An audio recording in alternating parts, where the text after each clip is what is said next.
Have you ever just looked at a mess and felt completely overwhelmed, like your whole world is just chaos? Well, today, we're going to hang out with a very particular bear named Grizzy, who's decided he's had enough. He's on a mission to bring some serious order to his life, and he's going to do it with some help from a bunch of rowdy lemmings and, believe it or not, the power of SQL. Let's jump right in. So, our story kicks off in a place that's supposed to be peaceful and quiet. But as we're about to find out, when your stuff, or your data, is a complete disaster, peaceful is pretty much impossible. Just look at that. It's a beautiful log cabin, right? Everything has its place, it's clean, it's tidy. This is Grizzy's happy place, a world of perfect, beautiful order. And then there's this. The lemmings have struck. We've got food, we've got gadgets, we've got— is that a fish?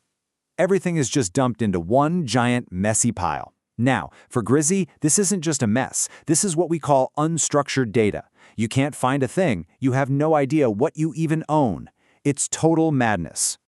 Okay, Grizzy's hit his breaking point. He knows you can't just tidy up the chaos. No, you have to build a system to defeat it for good. And that system? It all starts with a master plan. So he calls a meeting with the lemmings, who, surprisingly, seem to be paying attention. He holds up his grand vision, a custom-built, perfectly designed storage unit, a place where every single thing has its own special spot. We're talking no more piles, only purpose. Now, in the world of databases and SQL, Grizzy's brilliant storage unit idea has a name. It's called a table. This is the absolute bedrock of organization. Think of it like a spreadsheet, but on steroids. It's built to enforce rules and keep everything incredibly neat and reliable, even if you have millions of items. Any great plan needs a solid blueprint, right? So Grizzy gets to work. He realizes pretty quickly you can't just have one giant box. No, you need different compartments, each one designed for a specific piece of information. Each of those specialized compartments is called a column. So you'd have one column just for the item's name, you'd have another column just for the quantity, how many you've got. Each column is there to answer one and only one question about every single thing in his pantry. He starts with the most important one.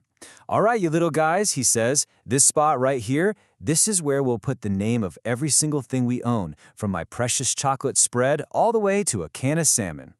But here's where it gets really clever. Grizzy's compartments have rules. You can't just chuck whatever you want in there. Every single column has what's called a data type. It's kind of like a bouncer at a club. It checks your ID and makes sure only the right kind of information is allowed to get in. So for example, the names of his food items are text, right?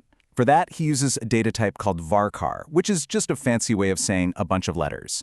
For the quantity, which is always going to be a whole number, he uses integer. And to keep track of expiry dates, he uses the date type. This is so important because it makes it physically impossible to, say, write the word 5 in the quantity column. The system will only accept the number 5. It's all about preventing mistakes from ever happening. And here we go, a perfect example. A lemming, doing what lemmings do best, tries to literally stuff a real fish into the slot that's meant for text. And, buzz, nope, the system rejects it. A fish is an object, not a word. That's a data type error, and it's the system protecting itself and Grizzy from bad information. Grizzy's a smart bear, though. He knows that having nicely labeled compartments isn't quite enough. To build a truly foolproof system, he needs a few more unbreakable golden rules. In SQL, these rules are called constraints. You can think of them as the ultimate quality control for your data. They stop common errors right in their tracks and make the whole system something you can actually trust. And really, trust is the whole point of this. So Grizzy sets up two golden rules. First, on the left, you see the primary key. This is a big one. It means every single item in the pantry gets its own unique ID number, like a serial number. This makes it impossible to mix up two different jars of jam. Then on the right, he adds a not null constraint to the name column. That just means you can't have a mystery item. Every single thing must have a name, no exceptions. And he shows the lemmings exactly how it works. He takes out this big rubber stamp and clunk, clunk, clunk. Every jar gets a unique number on its lid. Jar number 1, jar number 2, and so on. Now he can track every single one perfectly. That's his primary key in action. Simple, but incredibly powerful. All right, the blueprint is done. The rules have been laid down. Now, it's time for Grizzy to say the magic words, the SQL command that will bring his entire pantry to life. He starts the incantation, create table pantry, And just like that, poof, the wooden frame of a giant shelving unit just appears out of thin air, right in the middle of his cabin. The foundation has been laid.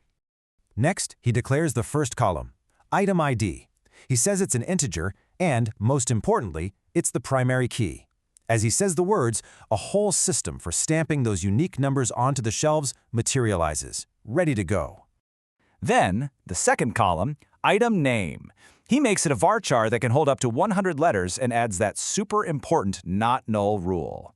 Instantly, beautifully crafted labels phase into existence on the shelves, making sure no slot is ever left anonymous. And finally, he adds the quantity column, defining it as a simple integer. And just like that, little digital counters appear on every shelf, ready to keep a perfect real-time counts of every atom. No more guessing. And with that final closing parentheses and semicolon, the spell is complete. There's a satisfying click as the whole pantry unit locks into its final form. It's polished, it's perfect, and it's ready to use. And would you look at the difference? The transformation is just wow.